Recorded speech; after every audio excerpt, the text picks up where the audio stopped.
안녕하십니까. 생활 속의 기도라는 주제로 이제 우리가 본격적인 강의를 시작하도록 하겠습니다. 저번 시간에 기도의 의미란 무엇인가 우리가 간단하게 살펴봤어요. 기억나세요? 안 나세요? 한 명도 대답이 없구나. 자, 그래서 기억나는 걸로 할게요. 어째 불안한데요? 이럴 때마다 제가 하는 소리가 있어요. 입버릇처럼. 와준 것만도 고마워요.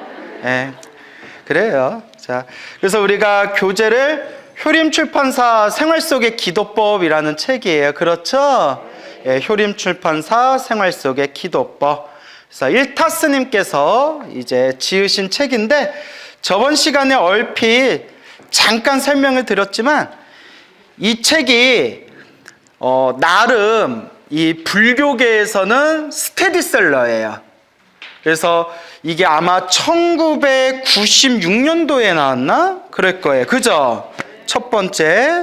제 첫 번째 초세가 1996년에 나온 걸로 알고 있는데, 그래서 저도 이 책을 본 게 20년 전, 거의 25년 전에 이 책을 봤어요. 그래서 웬만한 불자들, 절에 오래 다닌 불자들이라면 집안 책장에 아마 한 권 정도는 꽂혀 있다는 그런 불교계 스테디셀러고, 그리고 이게 정말 왕초보 불자들을 위한 기도법에 관한 책이에요. 어려운 내용이 하나도 없고 그냥 쉽고, 그리고 가장 중요한 핵심되는 내용만 담고 있기 때문에 일단 이 책이 딱 보면 얇아요. 그죠? 여러분 책 두꺼우면 좋아요? 싫어요? 좋아요? 싫죠? 그리고 이제 이게 얇으면서도 중요한 내용은 많이 담고 있어요. 그래서 이 책을 함께 읽어볼 텐데, 이 책을 쓰신 일타스님이 현재 우리 한국 불교의 한 획을 그으신 큰 스님이세요. 일타스님 다 들어보셨죠? 일타스님이라는 큰 스님이 계셨는데 해인사 지조감에 오랫동안 계셨죠. 근데 무엇보다 일타스님을 유명하게 한 또 아주 그런 많은 불자분들에게 감동을 준 이야기가 있죠. 일타스님 외증조 할머니, 일타스님의 외증조 할머니께서 법명이 평등월 보살님이세요. 평등월이라는 보살님이신데 말년에 오로지 나무 아미타불을 연불 하셨대요. 오직 그냥 자나깨나 오로지 나무 아미타불을 연불을 하셨는데 이 세상을 떠나시고 장례식을 치르는데 7일장을 했대요. 7일장을 하는데 7일 동안 한밤중에도 멀리서 보면 불이 난 것처럼 환하게 방광을 하셨대요. 그 유명한 얘기 들으셨죠? 그래서 이 방광을 하신 일타스님의 외증조 할머니의 그런 어떤 수승한 인연으로 인해서 일타스님의 외가와 친가를 합쳐서 41분이 출가를 했대요. 41분. 그래서 아주 그 유명한 일화가 되겠죠. 그래서 그런 DNA, 유전자가 있어서 그런지 몰라도 일타스님께서도 경에도 밝으시고 계율에도 아주 해박하시고 참선수행도 열심히 하셨지만 이 일타스님의 일대기를 보면 한 번씩 그 삶의 고비가 있을 때마다 기도 수행으로 크나큰 체험과 가피를 경험하신 분입니다. 그래서 일타스님이 당신께서 젊은 시절부터 간절하고 정성스럽게 기도를 하셔가지고 그 크나큰 가피, 그 체험, 그 힘을 얻으신 그런 당신만의 내공이 있기 때문에 일타스님께서 기도에 대해서 설법하신 내용을 보면 참 진실하다, 진정성이 있다, 굉장히 마음에 와닿는다라는 것을 우리가 이렇게 미루어 짐작할 수가 있습니다. 그래서 생활 속의 기도법 일타스님의 이 소중한 법문이 담겨져 있는 요 교재를 보면서 기도란 이런 것이구나, 기도의 세계는 이런 것이구나, 우리 불자가 어떤 마음으로 기도해야 되겠구나, 이것을 찬찬히 살펴보는 시간을 가져볼게요. 재밌겠죠? 그래요. 자, 그러면 우리 첫 번째 서문 한번 볼까요? 서문 5페이지 서문. 책을 안 가져오신 분은 광우스님의 낭낭한 목소리를 들으면서 마음에 이렇게 새겨 넣으시면 되겠습니다. 예, 책 없으셔도 돼요. 한번 잘 들어보세요. 서문. 효림 출판사와 나와 내 주변 그리고 새길 만한 역대의 기도 성취 영험단들을 모아 엮은 기도책을 발견하자. 일타스의 기도라는 책이 따로 있어요. 그건 그냥 기도 영험단, 기도 체험담에 대해서 쓰신 기도라는 책이 있어요. 그 기도라는 책을 발견하자 그 책을 읽은 수많은 불자들이 무엇을 하고 싶다며? 기도를 하고 싶다며 기도하는 방법을 이 산승에게 또 출판사로 빗발치듯 물어왔다라고 돼 있죠. 저도 그 불교 TV를 통해서 수많은 분들에게 강의를 하고 법문을 하고 특히 기도 그리고 복을 짓고 선업을 짓고 공덕을 닦고 이 인과 업보의 가르침에 대해서 널리 이렇게 강의하고 법문을 하다 보니까 저도 정말 빗발치게 수많은 분들에게 전화도 받고 편지도 받고 메일도 받고 그렇게 질문을 받았습니다. 스님, 어떻게 기도해야 됩니까? 어떤 기도를 해야 더 좋은 겁니까? 라는 질문을 굉장히 많이 받았어요. 그래서 심지어 절에 오래 다녀셨다는 분들조차도 기도의 핵심에 대해서 잘 모르시는 분들이 많더라고요. 절에 오래 다닌 분들조차도 기도를 어떻게 해야 되는지 딱 중심이 안 잡힌 분들을 많이 봤어요.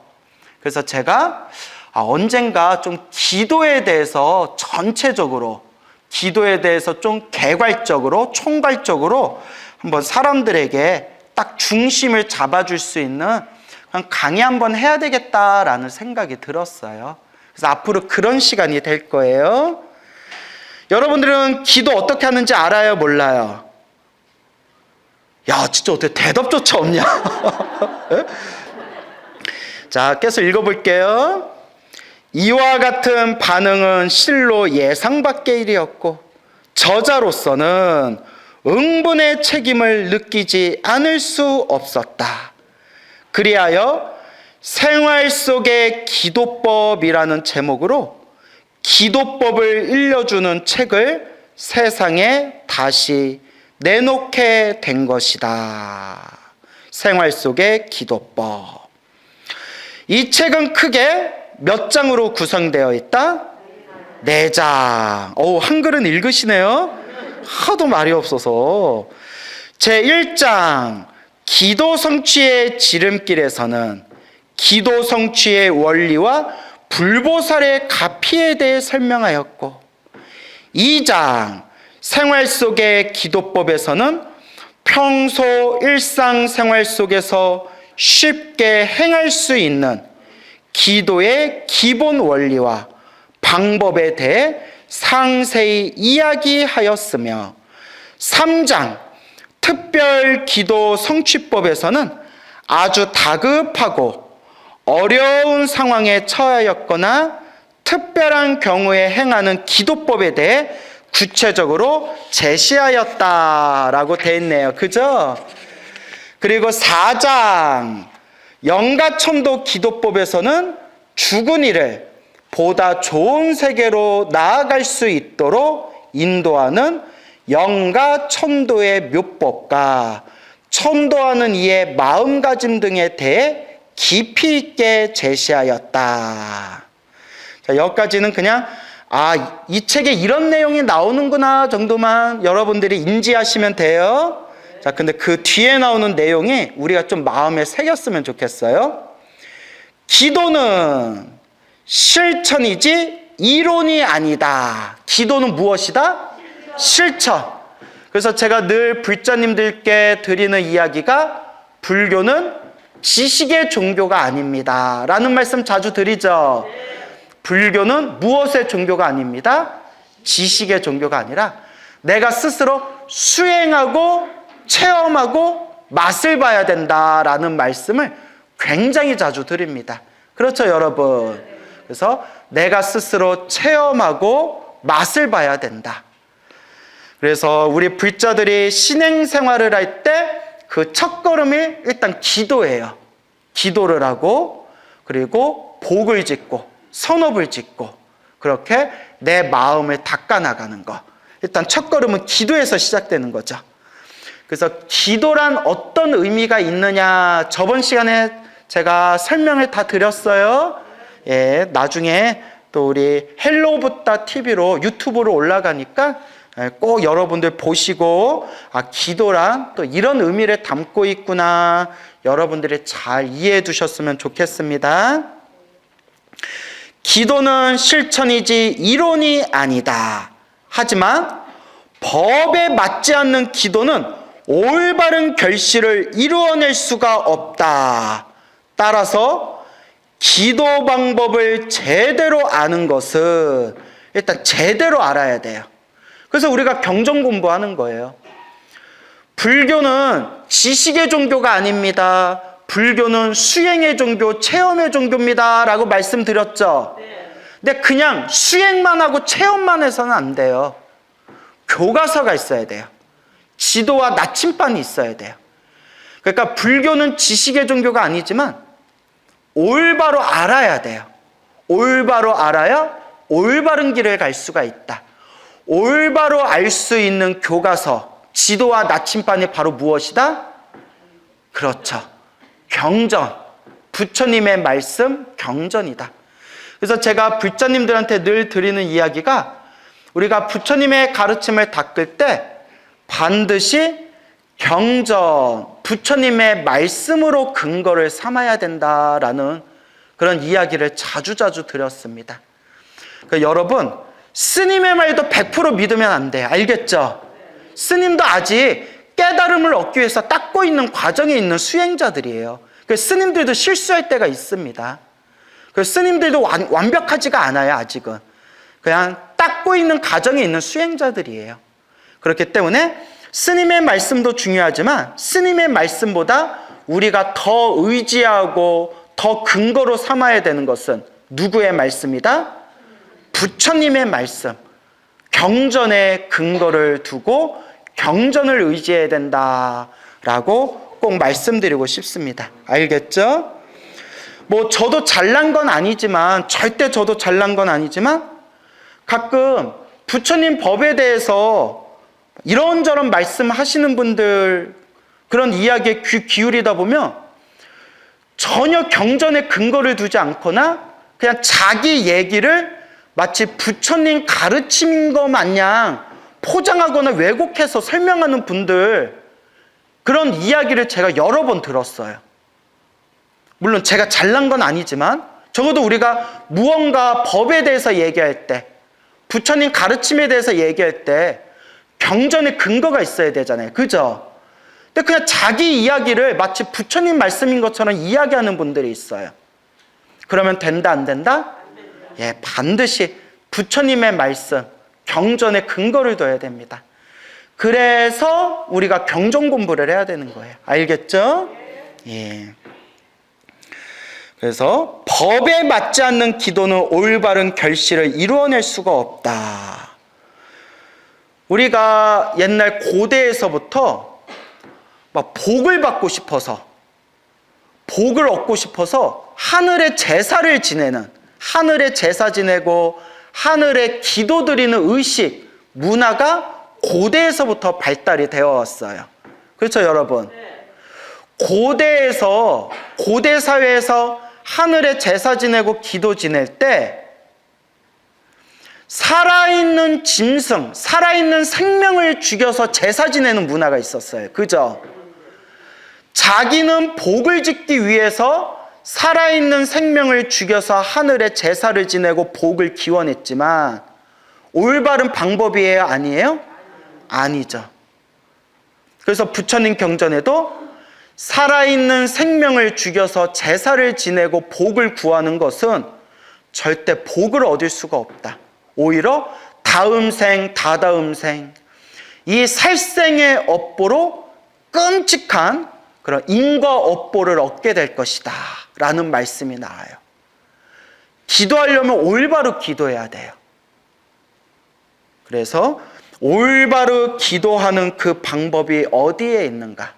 첫째는 부처님의 경전, 둘째는 부처님의 경전을 의지하면서 기도를 많이 하셨던 그 큰 스님들의 법문을 통해서 우리가 이런 식으로 기도하면 적어도 엇나가지는 않겠구나, 이런 식으로 기도하는 게 불교에서 말하는 올바른 기도법이구나 라는 것을 우리가 하나하나 공부해 나아가게 되는 겁니다.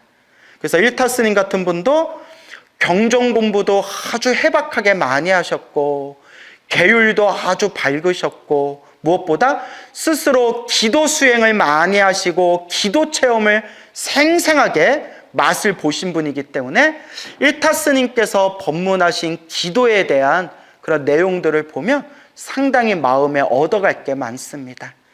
그러니까 여러분들도 마음을 잘 집중해서 그렇게 배워나가시기 바랍니다. 이 한 권의 책을 내면서 산승은, 산에 사는 스님이다 해서 산승이라고 하죠. 간곡히 당부드린다. 기도를 할 일이 있으면 법에 맞게 기도를 하고, 천도를 할 일이 있으면 법에 맞게 천도할 것을. 그렇게 할 때 이 세상은 맑아지고 밝아지며 이 땅은 부처님 땅으로 바뀌어 간다. 법다운 기도, 법다운 천도야말로 우리와 영가 모두를 피안의 세계로 나아갈 수 있게 하는 원동력이 되기 때문이다.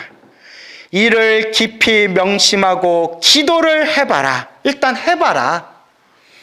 틀림없이 기도 성취가 스스로 찾아들게 된다.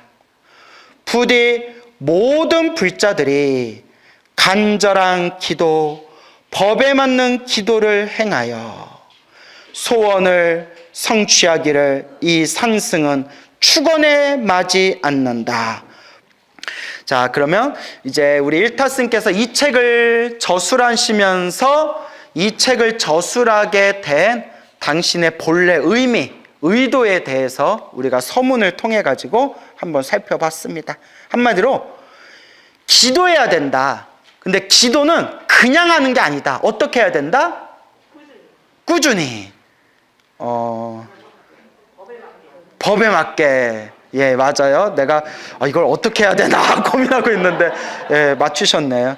예, 법에 맞게. 그렇죠? 예, 올바로 해야 된다. 법에 맞게 해야 된다. 올바로 해야 된다. 자, 그래서 7페이지로 한번 넘어가 봅시다. 기도 성취의 지름길이라고 돼 있죠?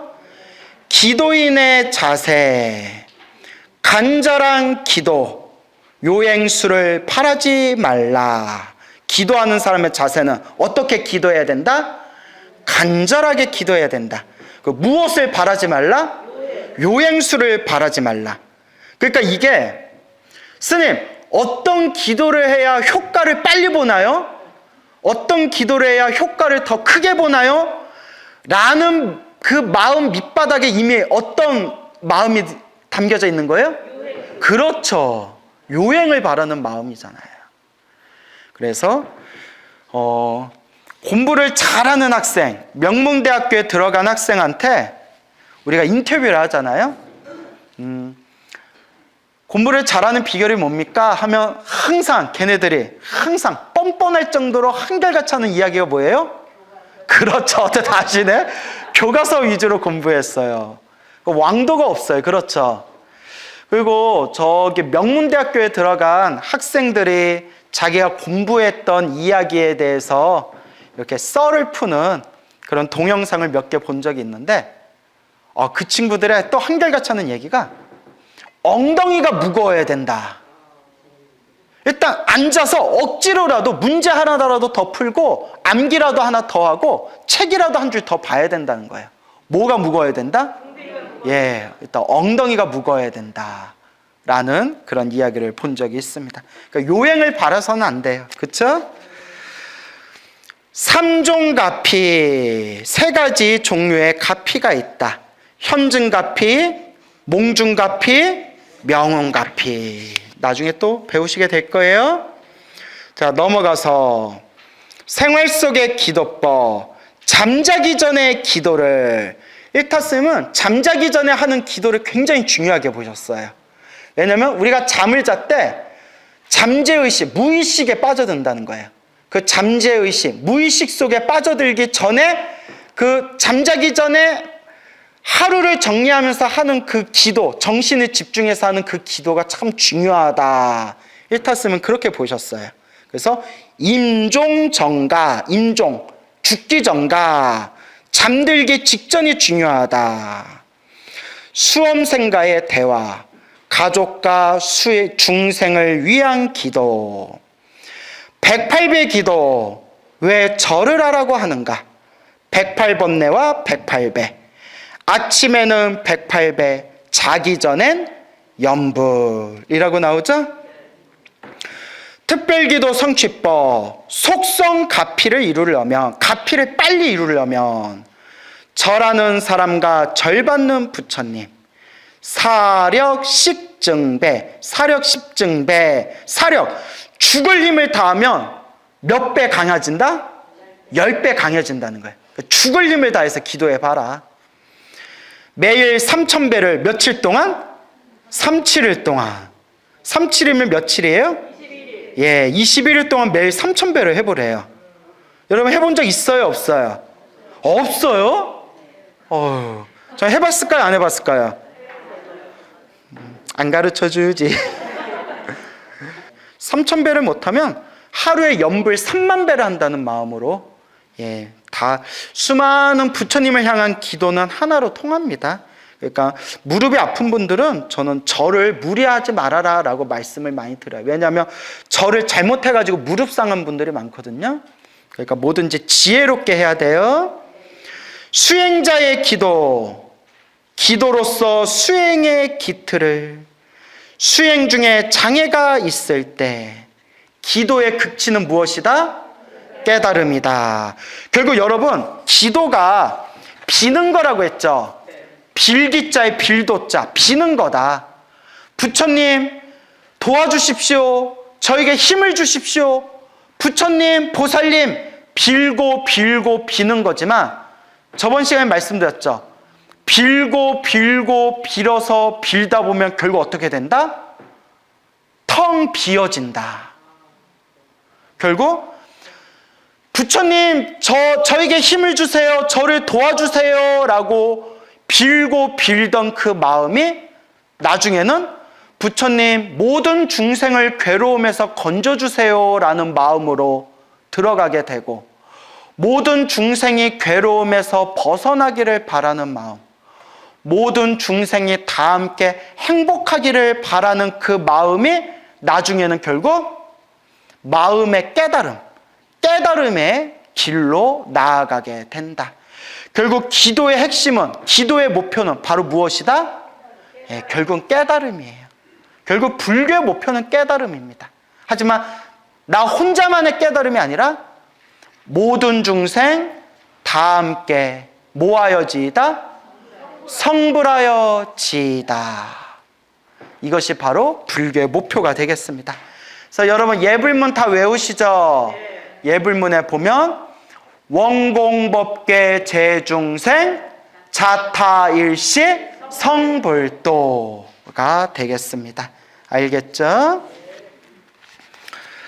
수행자의 기도는 결국 깨달음으로 나아가게 된다. 그래서 영가천도 기도법 나오죠?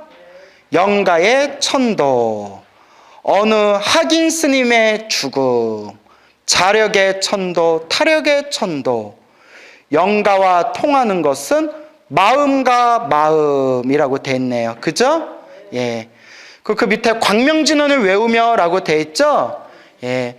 요 출판사 요 대표님께서 요걸 저희가 유튜브 강의에서 이 책을 교재로 쓰겠습니다 하니까 흔쾌하게 허락을 해주셨는데, 그분께서 이제 한 가지 당부의 말씀을 하셨는데, 여기에 광명진언을 외우며 라고 있죠? 요거는 당신이 요 생활 속의 기도법 뒤에다가 이렇게 덧붙인 거래요. 덧붙인 부분이고 따로 이 부분을 확장시켜서 광명진흥 기도법이라는 책을 또 냈대요. 그래서 요 부분은 요 광명진흥을 외우며 부분은 우리가 강의에서 빼놓겠습니다. 알겠죠? 예, 나중에 기회가 되면 광명진흥 기도법이라는 책을 사서 보셔도 좋을 것 같아요. 자, 그렇게 해서 자 이제 본격적으로 한번 우리가 읽어볼까요? 13페이지. 사람의 한평생 가운데 마음먹은 대로 되는 일이란 지극히 적다. 나이가 들수록 여러분 이 구절이 마음에 참 와닿아요. 그죠? 사람의 한평생 가운데, 그러니까 우리 중생이 살아가는 인생이 마음먹은 대로 술술 풀리는 게 쉽다 어렵다? 어려워요, 여러분. 그래서 우리 불교에서는 이런 말씀이 있죠.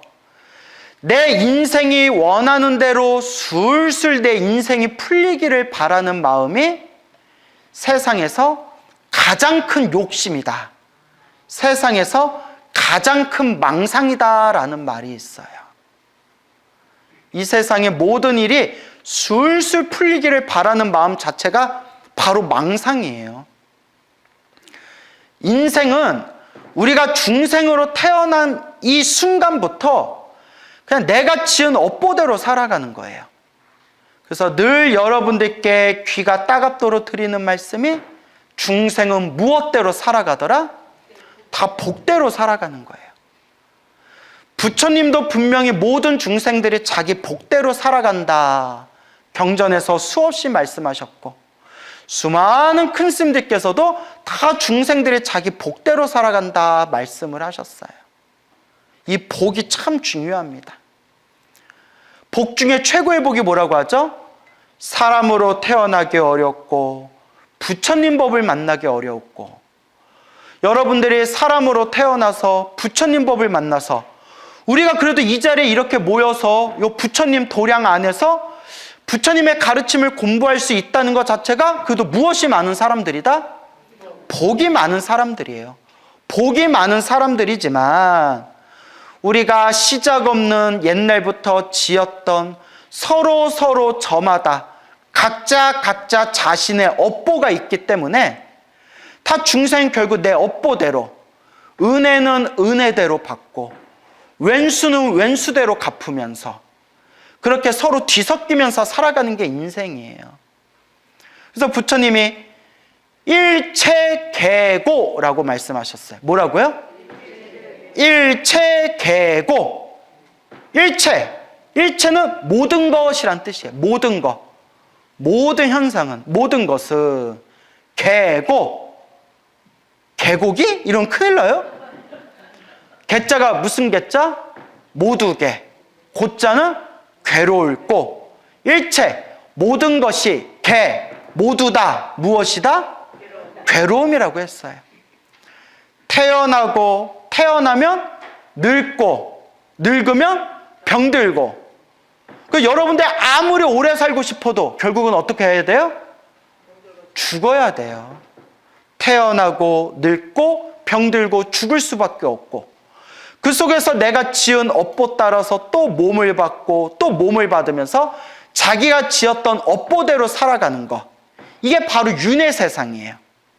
그래서 이 윤회 세상을 부처님께서 신통력으로 완벽하게 꿰뚫어 보신 뒤에 6가지로 구분을 하셨어요. 몇 가지? 6가지. 그래서 육도 윤회라고 하죠. 지옥, 악귀, 축생. 악귀는 배고픔에 굶주린 귀신들이에요. 그래서 우리가 막 밥을 막 허겁지겁 먹는 사람한테 악귀가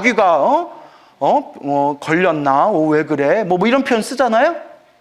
지옥, 악귀, 축생. 이걸 사막도라고 해요. 무슨 도? 3가지의 악한 세상이라는 거예요.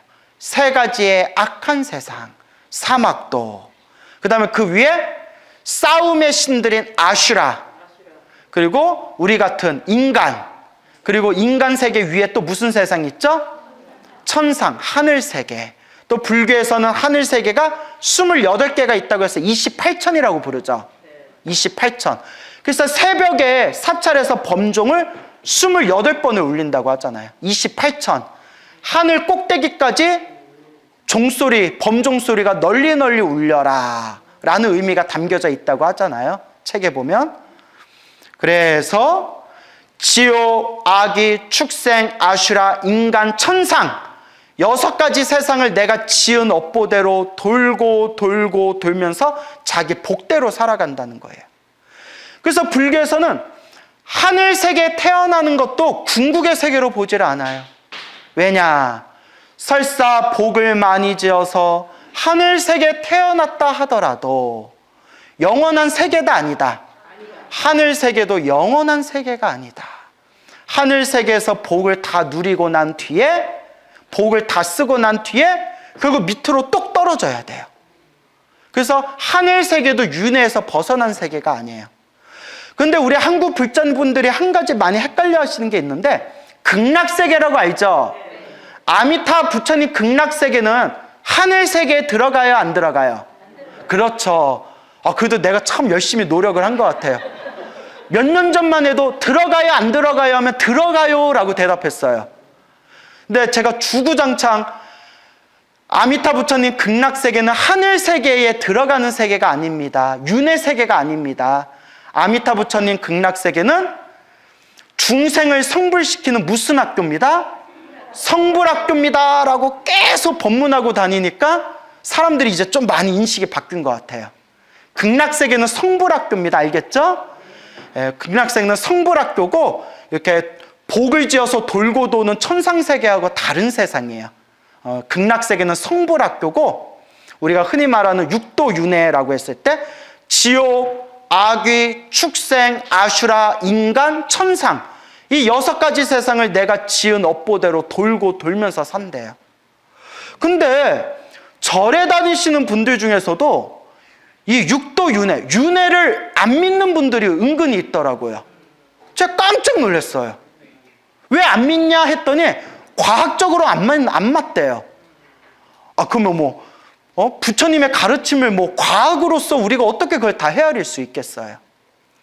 어느 신도가 이런 질문을 하더라고요. 스님, 어떤 분 강의를 들었는데 자꾸 윤회가 없다는 식으로 얘기해서 헷갈려요 라고 하더라고요. 그래서 제가 뭐라고 했냐면, 깨달은 사람은 윤회가 없다. 깨달아서 번뇌망상이 사라져서 윤회에서 벗어났어요. 깨달은 사람은 윤회가 없지만 깨닫지 못한 사람은 뭐가 있다? 윤회가 있다. 불자님은 깨달았어요? 못 깨달았어요? 못 깨달은 것 같은데요? 못 깨달은 것 같은데요가 아니라 못 깨달았어요. 예, 말을 정확히 해야죠. 그렇기 때문에 제 말도 믿지 마시고 그 사람 말도 믿지 말고 누구 말만 믿어라? 그렇죠. 부처님 말씀만 믿어라.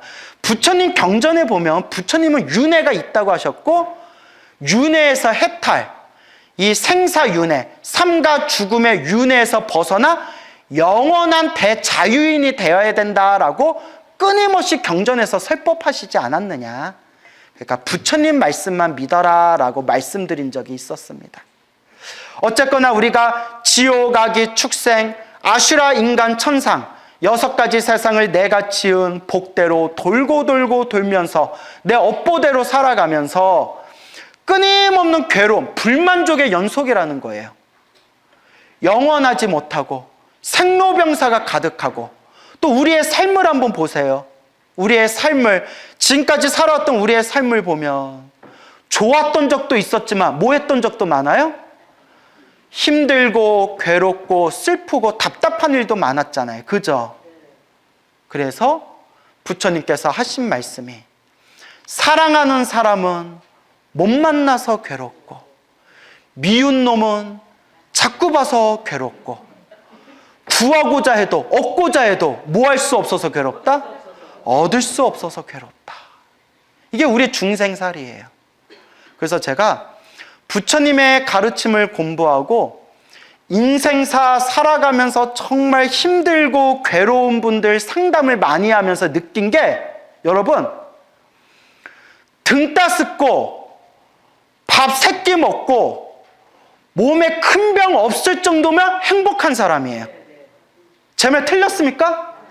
맞아요. 예. 그냥 등 따숩고 그냥 밥 3끼 먹고 몸에 큰 병 없으면 그 진짜 행복한 사람이에요. 근데 우리 중생의 욕망은 조금 더 그러다가 이제 꾀꼬닥하고 가는 거예요. 끊임없는 불만족. 옛날에 내 집 하나, 자그마한 방 하나라도 좋으니까 내 집 하나 생겼으면 소원이 없겠다라는 사람이 열심히 일해서 집을 샀어요. 기뻐요, 안 기뻐요? 기쁘죠. 근데 그때뿐이에요. 또 시간이 지나면 이왕 집 샀는데 조금 평수 넓은 데로 옮겼으면 내 소원이 없겠다. 열심히 일해서 또 평수 넓은 데로 갔어요. 기뻐요, 안 기뻐요? 기쁘죠. 평수 넓은 데로 갔는데 이왕이면 좀 좋은 목에 있는 역세권 아파트로 좀 갔으면 좋겠다. 열심히 돈을 모아서 또 역세권 아파트로 갔어요. 좋아요, 안 좋아요? 이쯤 되면 만족해야 되는데 이왕 여기까지 온 거 나도 강남에 건물 하나 세우고 싶다. 이래보면 이게 끝이 없어요. 동감하시죠? 근데 정말 이 인생살이 하면서 너무나 힘들고 괴롭고 답답한 분들 이야기를 많이 듣고 상담하다 보니까 정말 제가 뼈저리게 느낀 게 등 따숩고 잠잘 때 등 따숩고 밥 3끼 먹을 수 있고 그것도 전 많이 먹잖아요. 네. 그리고 몸에 큰 병 없는 거 그것만으로도 정말 행복한 겁니다. 그래서 불교에서는 지족이란 말이 있어요. 뭐라고요? 지족. 지족이 무슨 뜻이에요? 그렇죠. 여기서 알지자 족할조 만족하다 할 때 족자예요. 만족을 알아라. 족함을 알아라. 만족을 알아라. 여러분들 삶에 만족이 돼요, 안 돼요? 이쪽은 아예 대답조차 없네. 그래요. 그래서 인생살이 원하는 대로 술술 풀리기는 마음이 바로 세상에서 가장 큰 망상이래요. 그래서 저는 어른쌤, 큰 스님들한테 제가 복이 많은 사람이다라는 칭찬을 많이 받았어요. 그래서 제가 말복이라는 소리까지 들었어요. 무슨 복? 말복이. 말복하면 뭐가 떠올라요? 삼계탕? 복날? 스님 왜 말복이라고 부르세요? 하니까 제 다 상호가 관상에 말년에 복이 엄청 많대요. 그래서 말복이 부르셨더라고요. 잘 말해야 돼. 발음 잘못하면 말고기 이렇게 해서 뭔 고기? 그런데 제가 기도를 하면서 저도 체험을 많이 하고 가피를 많이 받았어요. 정말 부처님께 감사드려요. 하지만 저라고 인생 살면서 힘든 일이 있겠어요, 없겠어요? 있죠. 저도 좀 답답하거나 힘들거나 그런 일이 있어요. 그런데 항상 이런 마음이 들어요. 이만해서 다행이다. 이만큼이라도 정말 참 감사하다. 지족, 만족을 알아야 돼요. 아시겠죠? 그래서 따라해 보세요. 이만해서 다행입니다. 이만큼이라도 돼서 감사합니다. 무슨 말씀인지 알겠죠?